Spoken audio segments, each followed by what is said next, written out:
Well, ladies and gentlemen, welcome to DSP Sports. I'm Don Stevens. With me is David Beard. How you doing today, David? Great, Don. It's good to be back with you, buddy. Well, it's good to have you back because while few people told me that I did a decent job last week, it was pure torture being here without the genius, the sports genius of yourself, the great David Beard. Now, do you have any NBA anything you want to go over NBA wise with us? I do, and you know what? On that front, Beavis would not be any good without Butthead. So I think I'm happy to be back with you. Okay, on the basketball front, real quick, San Antonio lost to Memphis this week, which means the greatest record in NBA history does not belong to the Miami Heat or San Antonio. It still belongs to the Chicago Bulls. So for another year, that record is safe, Don. Well, I'll be darned, and I was worried. San Antonio, one of the oldest teams in basketball to go almost all the way into March without losing 10 or 11 games, is actually pretty amazing. Yeah, I guess it was, and I guess no one really expected this to happen because all the eyes were on the Miami Heat. Yeah, I mean Miami and then Boston was doing great too. And then people are always watching the Lakers, the champions. So, but I think actually it's one of the most undertold stories of the year of how awesome San Antonio has been. And while they may not be the best team in all of NBA history, they still have a chance to have a phenomenal season from this point forward. They do, but Parker is out now for a couple of weeks, and losing to Memphis without Parker, I think it's going to be tough for them without their point guard. Well, what was your opinion on all the trade issues in the NBA? I commented on last week's show that Kevin Garnett was really emotionally upset over the fact that he lost his best buddy to another team in a trade. Big baby. Is that what you Lakers fans call him? Yeah, Big Baby. I don't know. I don't think he was a big loss, to be honest. I think they got their key guys and. There wasn't really a big trade. I mean, Carmelo going to New York is kind of big, and so that'll be huge for them. But other than that, there wasn't really too many. Oh, and Williams going to New Jersey was big too, but not near as big as Carmelo going to New York, because New York actually had a good record. New Jersey is horrible, so yeah, that's actually going to work out well for New York. I don't think they're going to win. Well, I shouldn't say that. I don't think they're going to win 2 games in the playoffs, or 2 rounds in the playoffs. Well, in the Eastern Conference, Boston is in the head of the Atlantic Division, Chicago in the Central, and Miami is in the lead in the Southeast with a 1-game losing streak. In the Western Conference, in the Northwest, we have Oklahoma City still in first place, the LA Lakers, and San Antonio. And don't forget, I said, LA Lakers are red hot right now, and they will be in the finals. They will be in the finals. With a 5-game winning streak, it looks like you may be on to something. Let's see if they can hold that up.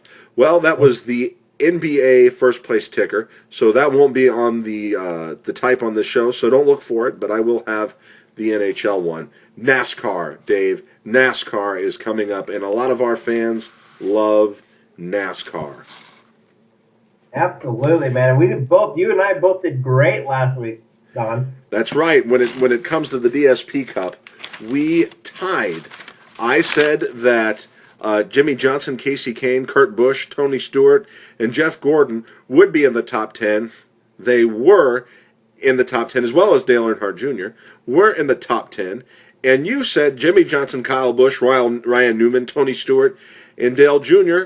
would be in the top 10, and you picked the Daytona 500 champion Trevor Bayne to wreck. I thought he would be in over his head trying to do what he did the week before, and I think I was right. Well, you can't do what you did the week before there as you did in Daytona because it's a different race altogether. Absolutely. And you know what? You would be tied with me right now had Dale Jr. not passed Denny Hamlin with 2 laps to go. I was watching that part of the race more than the front part of the race because Dale Jr. was trying so hard to pass Denny Hamlin, and he finally did. Yes, indeed. And our listeners, Gwen from Missouri and Ryan from Illinois, both scored 3 points. You too can play in the DSP Cup. Friend us at Facebook, and you can have all the access to all the wonderful stuff that we have. Here's a piece of trivia for you, David Beard. Before the win of Jeff Gordon this last week in NASCAR, how many races had he raced since his last victory? I know his last race was in Pocono, and I want to say it was about 2.5 years ago. I couldn't tell you the amount, but I know it was Pocono. 40? 66. Yeah, wow. 66 race losing streak. Now, amongst the big racers, that is only dwarfed by Dale Earnhardt Jr. Was 80? I think it's somewhere around there. Yeah. People are now speculating. He actually won Father's Day weekend of that same year, and he won in Michigan. Yeah. People are saying, will he make it to 100 before he gets a win? I don't know. I think he's going to get one this year. He started in 30-something position and finished in 10th. And, I mean, you think about it, Johnson finished 3rd, Gordon finished 1st, Martin was up there, and Martin was 13th, Martin was in top 10 last week. I just don't think Junior is going to finish. I don't know. I just think he's going to get a win this year. I don't know if he's going to make the chase, but I think he will get a win this year. Well, he started in the back of the pack with the rest of the, in the middle and the back of the pack like the rest of the Hendricks boys. And he ended up in the top 10, which is something that, only one Hendricks driver did on the Daytona 500? Yeah. So Hendricks made a comeback in this last race is the best way to look at it. Not only did they win, but they made a top 10 comeback as well. Well, they got 3 top 10s and 4 top 15s. So yeah, so thank God. They only have 4 teams. There you go. Thank God Junior was amongst the crew there. Would you like to go first with your picks, your top 10? Absolutely, Don. I'll let you go first next week. Okay. Okay, so let's do that. What would you like me to start with, Don? The 10 or the crash? Start with the 10. Okay, my top 10. Dale Jr. Okay. Tony Stewart. Kevin Harvick. Casey Kane. Matt Kenseth. Mark Martin. Jeff Gordon. Kurt and Kyle Busch brothers. And to win it, Jimmy Johnson. And to crash, Brian Vickers. Really? Brian Vickers? He's only crashed, twice this year. All right. Well, you're going with the safe bet. My picks are, for the top 10, not in any particular order, Mark Martin, Tony Stewart, Kyle Busch, Kurt Busch, Jimmy Johnson, Dale Earnhardt Jr., Jeff Burton, Jeff Gordon, Matt Kenseth, and Denny Hamlin. The wreck of the week will be David Ruderman. Ooh, that's a good one. My pick for win. Yeah. My pick for the win, Tony Stewart. Again, I'm going to pick good. him again. I really think he's going to win. We only have top 10. I think you and I are pretty close. We are pretty close. And I put both the Busch brothers in again this week. Well, they're from Vegas, and so they like to put on a show there. They do, and they both raced fairly well. Even after Kyle Busch's car apparently got a little bit messed up, he still fought his way back. Well, this time I had a tough choice, honestly, between my last Kevin Harvick, Dale Jr., and Carl Edwards. Carl Edwards was my last one to not get in. He's been running so well, and I just think he's going to get in there, and I'm going to miss out. He'll probably win the thing. I didn't pick Carl Edwards either. He got wrecked this last race. Yeah, but he had the best car. Yeah, he did. He got wrecked by Kyle Busch. He did. Let's be clear to the people listening and the people that want to play on their own or with us or just following along. What we mean by wrecked, it doesn't mean that they get wrecked. It means that they cause someone to get wrecked. For example... Is that the technical rule of it? Is that what we're doing? I never really... That is the technical rule. You picked Robbie Gordon. Okay. At the Daytona 500. He finished that race. he did not, or at least at the time that you got the points he did, I believe he finished that race. He did not wreck his car, but he caused other cars to wreck. Therefore, you get the point. Now, if someone had picked Dale Earnhardt Jr. in the Daytona 500, they wouldn't have gotten the points. He didn't wreck anyone. If I picked Dale Jr. to wreck and he on the Daytona 500, then I would not have got the points. No, because he didn't wreck. He got wrecked. Perfect. Gotcha. Yeah. The fun is picking the person who's going to cause the mess. Gotcha. Is there ever going to be any time where you and I are going to call in here and debate if whose fault it was? Because that'll be interesting. I'm sure it's going to happen. You know, I'm sure it's going to happen. It's got to happen. Especially if one of my picks, I think he caused a wreck, and you think he didn't. You're going to get an argument. If your guy if you pick a guy that wrecks my guy that I chose to win, then there's going to be a big trouble. Well, we can have a shouting match about that all you want. We can bring the ring in, and we can have the belt, and we can fight that out. And then we'll start covering WWF wrestling. Nice.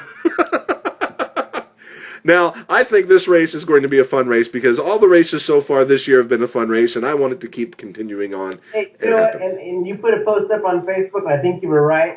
The Phoenix was fun. It was great, but nothing near Daytona. And honestly, I think Vegas is going to be more similar to Phoenix.